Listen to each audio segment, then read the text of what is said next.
For me, I guess I always just wanted to find out what my roots were, who I was, where did I come from. For the first 18 years of my life, I didn't self-identify as Indigenous because I was ashamed to. The placements were 33 different placements. That has to do with foster care, temporary homes, youth assessment centers, and group homes. I said, you know what, Irene? I said, we don't even know each other. Yeah. We used to know each other when we were kids. It's something that I don't wish upon anybody else to have to go through what I went through, because there was a lot of trauma. In my foster homes, I thought I was the only one.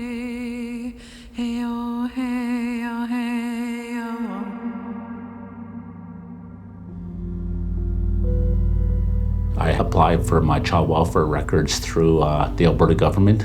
I have 9 other siblings, and we were all removed, all of us, and we were placed all in different, separate foster homes. I was adopted when I was 2 weeks old, and so I was adopted into a Dutch family. I was raised in a family that was caring and loving, and I think that they did the best that they could. The worst part for me was my brother, my sisters, we were all separated. Growing up, I had absolutely no Aboriginal ties. In fact, I was made fun of for being Aboriginal in an all-white school. They made me feel as if I wasn't gonna amount to anything. And that's how I felt, and I feel to this day. I don't feel like I have any self-esteem sometimes. On May 28, 2018, the Premier of Alberta, Rachel Notley, gave an apology to the Sixties Scoop survivors in the Legislative Assembly. The Sixties Scoop is the colloquial name for the government practices perpetuated in Alberta and across Canada from the 1950s to the 1980s. Indigenous children were taken from their birth families, from their communities, put in non-Indigenous homes without meaningful steps, in some cases without any steps at all, to preserve their culture, their identity, and most importantly, their relationship with their community, and even most importantly, with their family. The legacy of the Indian residential school didn't end with the closure of the schools. In 1951, responsibility for child welfare was allocated from the federal government to the provinces. Even though the residential schools are a thing of the past, the legacy kind of lives on through foster care. The reality is typically the majority of decision makers are non-Indigenous. So they're not necessarily bringing that cultural knowledge, that local knowledge, to their assessment of the best interests of the child. Those kids didn't come into care because somebody, one day made a bad decision. It's because there were systemic problems with the way the government was interacting with the Indigenous community.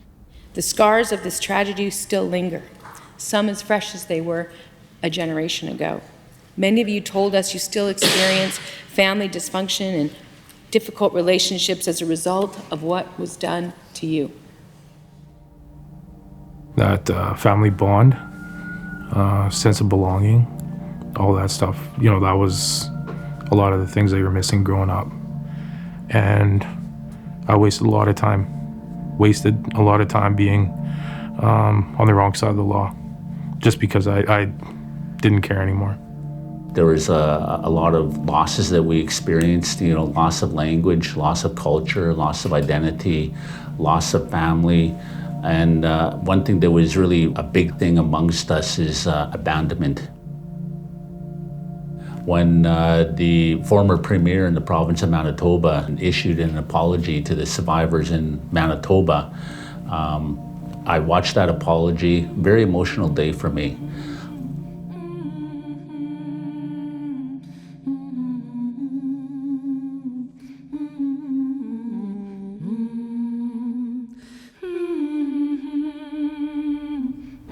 I was in Alberta, and I felt that if Manitoba can do that, then so can Alberta. So I started, with encouragement from my wife, I started to write a lot of letters to the Alberta Government, talking about reconciliation, talking about Sixties Scoop. We wanted that process to be driven by survivors. And I know that the Alberta Government, when we first went and met with them, they wanted to have a government-to-government relationship. They wanted, at first they didn't want to really deal with us. They wanted to deal with the Indigenous leadership. But we told the government of Alberta that this process needs to be driven by survivors. We're the leaders. We sat down and had a fulsome circle around this conversation. And there are moments where we were unhappy with each other. There are moments when we felt good about where we're going, and moments where we didn't know what to do. But somehow, because we stayed in the circle and kept talking about it, even after somebody was upset, we stayed and we went back around the circle and back around the circle. We got to a place where we understood that a few things needed to happen. And that meant that the survivors and the government had to form a partnership. And that's what we did. That was the original piece of work that we put together. Adam North Peigan, along with other 60 Scoop survivors, created what is known as the 60 Scoop Indigenous Society of Alberta, a self-determining society that would work hard to hear and listen to the stories of other survivors to help inform this important apology. The stories you, the survivors, shared with us are heartbreaking. These stories transcend generations. Children, kids, babies, toddlers, teens, ripped from your families. Parents, unable to see through the tears as they took your children away from you. Grandparents, forced aside as your families were destroyed. And we also heard clearly that some of those foster homes were also not safe. Many of you faced terrible abuse, physical abuse, sexual abuse, mental and emotional abuse, forced labor, starvation, and neglect. Cultures shamed, ignored, and forgotten by force. A proud way of life taken away. The decisions that led to that personal trauma, many of those decisions, Mr. Speaker, were made right here on this floor in this chamber. I was talking to her and my sister last night, and I said, where is all this anger coming from? And you guys didn't do anything to me. And that's when we started talking about our experience in the foster home. Like, I'm trying to learn my language, Cree, and I try to speak it as much as I can, and Irene shocked me last night, and she says, what are you trying to do? Trying to be Indian? Right, hey? Yeah, and I said, what the heck am I saying? I'm a native too, so what am I talking about? And it's the white society that made me feel like that. I was 15, and I took off, and I went and found my mom and my brother. That's where I wanted to be at that time. Unfortunately, my mom wasn't stable at the time. She had no place to live, so it resulted in us being homeless as well too, right? So homeless at a young age, trying to find our way, and started hanging around with the street gangs. I left my last foster home I went home to my own community, and that was culture shock like you could not imagine. And it led me down a path of probably about a good 10, 15 years of heavy drinking that I did as a coping mechanism to try and fit in and to mask all that hurt and all that trauma. And it led me to the streets in Vancouver. I ended up on East Hastings. I became a father. My two oldest daughters, they got removed because of my own drinking, and they became part of the BC child welfare system. And that was when I turned things around, because I didn't want my kids to go through what I had gone through. And that's when I entered a treatment center, and I started to begin my own path to wellness.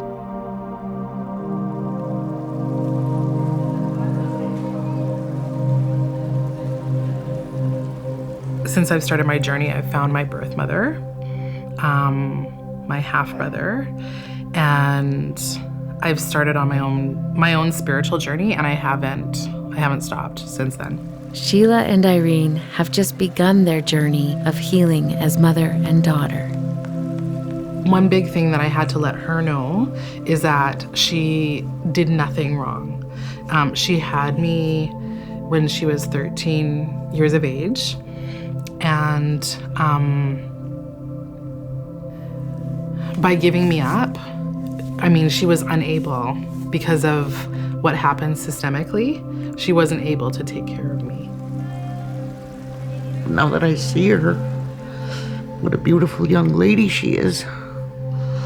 I'm glad the way she turned out. She turned out to be a wonderful person. And not many people get second chances. I'm blessed in that department to get second chance with my kids.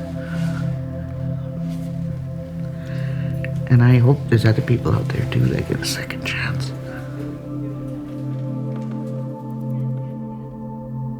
My mom had gone to residential school. She didn't know how to parent, and I found that out later. I held this anger for a long time. She wasn't taught how to love.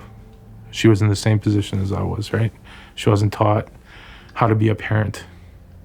And in the last few years of her life, I did everything I could to, put that relationship back in place and forgive her, because she really had no choice on how things went down for her.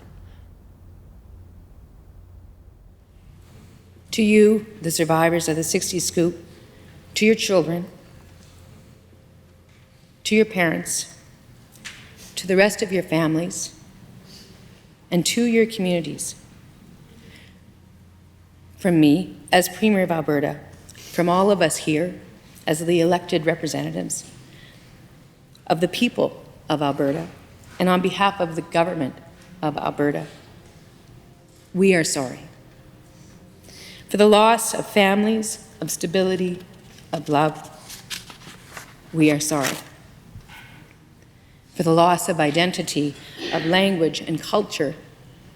We are sorry for the loneliness, the anger, the confusion, and the frustration. We are sorry for the government practice that left you, Indigenous people, estranged from your families and your communities and your history.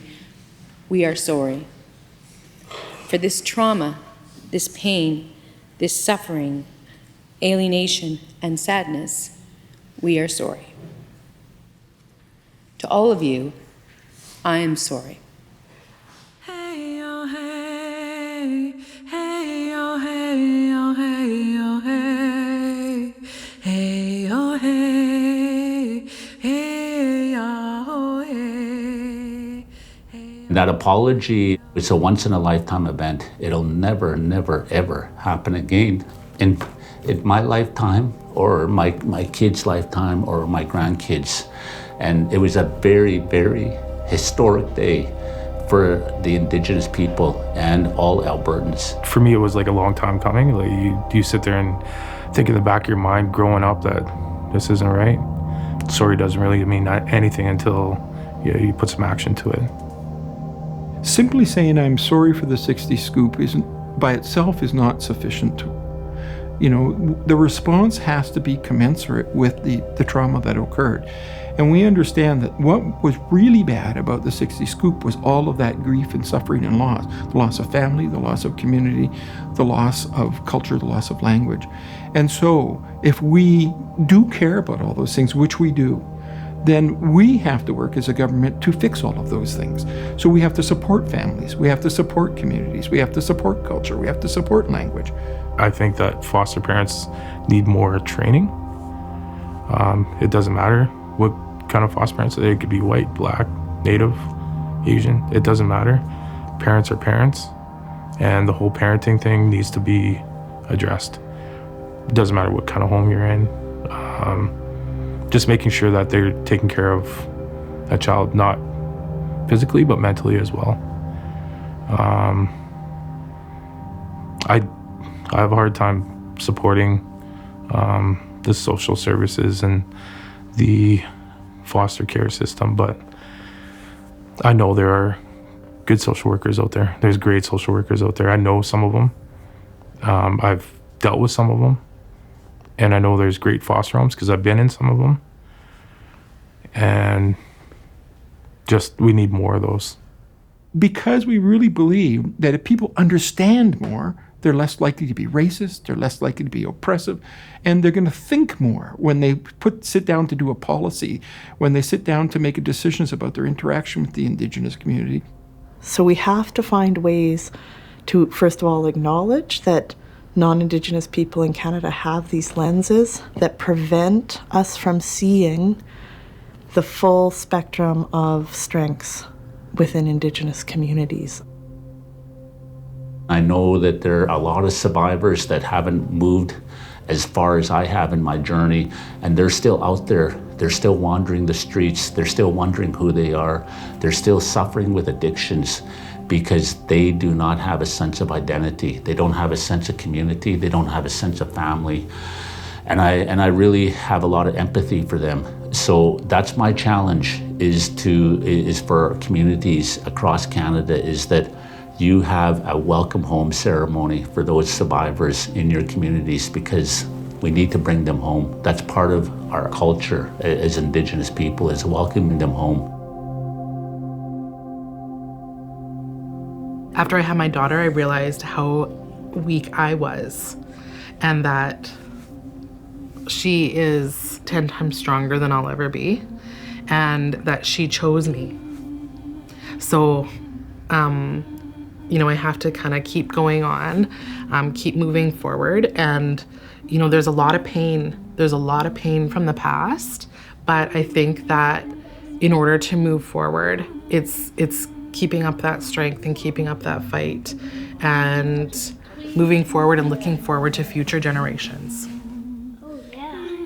It's like a cotton ball. I want to jump on myself. Asked her what she's gonna do, and she's like, I don't know. I should Google it. She doesn't know what she wants to do.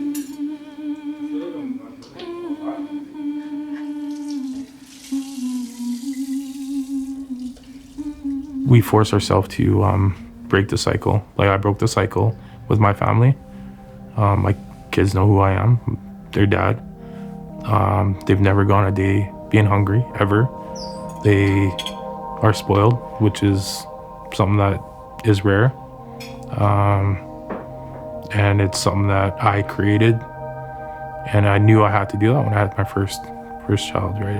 I made sure that I did everything I could to be there for them. Healthy, and may many blessings come forward to them as a family. It feels like that wound is starting to heal. Starting to feel like a person again, gradually. Feeling like more like a mom. You'll never know I love you so. You'll always be mommy's little girl. Way-ah-hey-oh. Is that it?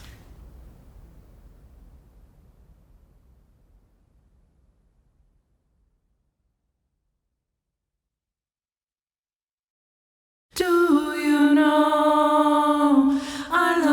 so, and mommy will never let you go. To the stars and the sky, you'll always be mommy's little girl.